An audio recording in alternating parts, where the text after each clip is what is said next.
गुरु नानक देव जी का एक और वाक़या ज़िंदगी का, लाइफ स्टोरीज़ मैंने चूँकि बहुत शौक़ से पढ़ा उनको, उनका बहुत कमाल की।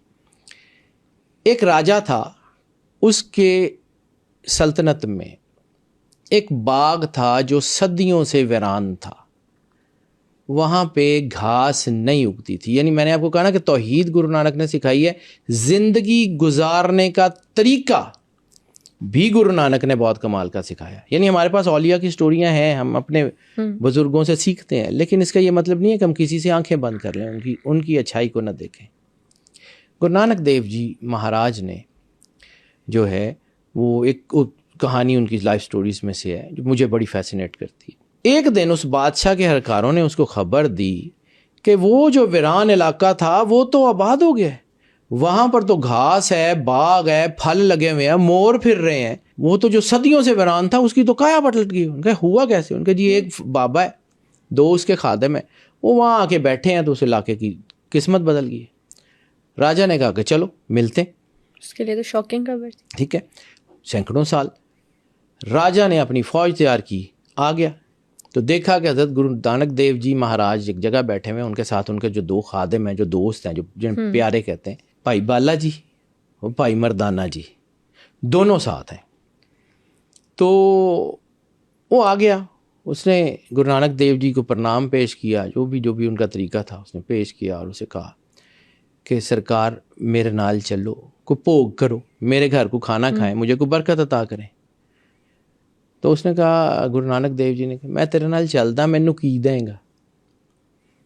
तो राजा जो है वो उसने कहा, जी सरकार राजपाट ਤੁਹਾਡੇ नाल लिख देना। उन्होंने कहा ये तो तेरा है नहीं, तेरे तो पहले तेरे ਵੱਡਿਆਂ ਦਾ ਸੀ, ਤੇ ਜੇ कोई शत्रु को दुश्मन आ गया तो फिर ਉਹਦਾ, तेरा तो नहीं, मैनू कुछ देना है तो कोई अपनी चीज़ दे। राजा सियाना भी बहुत था, उसने कहा सरकार मेरा तन हाज़र, मैं ਤੁਹਾਡੀ गुलामी, ਤੁਹਾਡਾ गुलाम, ਤੁਹਾਡਾ नौकर बन के ज़िंदगी गुजारांगा, मैनू अपनी गुलामी च कबूल करो। तो गुरु नानक देव जी ने कहा कि ये तन तेरा है, नाले ये सवाह दी ढेरी मैनू की देना, तेरा अज साह बंद हो जाए, मिट्टी नाल मिट्टी, सवाह नाल सवाह, ये मैनू की देना, कोई अपनी चीज़ दे। राजा ने कहा कि सरकार मेरा मन हाजिर, मेरे मन दे तखत ते बैठो, बादशाही करो, मेरे मन पे हुकूमत करें, आपके लिए मेरा मन हाजिर। तो गुरु नानक देव जी ने कहा कि मन ते तेरा शत्रु है, दुश्मन है, अपना दुश्मन देना है मैनू, कोई अपनी चीज़ दे। अब यहाँ पे आके राजा जिच हो गया, उसने कहा कि जी ना दौलत चाहिए, ना बादशाही, ना तन, ना मन चाहिए, डिमांड क्या कर रहा है?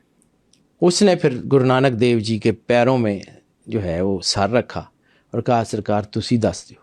तो गुरु नानक जी ने ऐसे आंख उठाई और उठा के कहते हैं, जड़ी तेरी मैं है ना, ये मैनू दे दे, ए जड़ी तेरी मैं ए मैनू दे दे। जब ये सुनना था तो राजा रोने लग गया।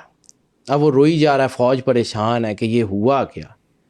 राजा गुरु नानक के पैरों में सर रख के रोई जा रहा है। कुछ थोड़ी देर बाद जब तबीयत बहाल हुई तो कंधे पे हाथ मार के कहने, चल राजन उठ, जाके बादशाही कर।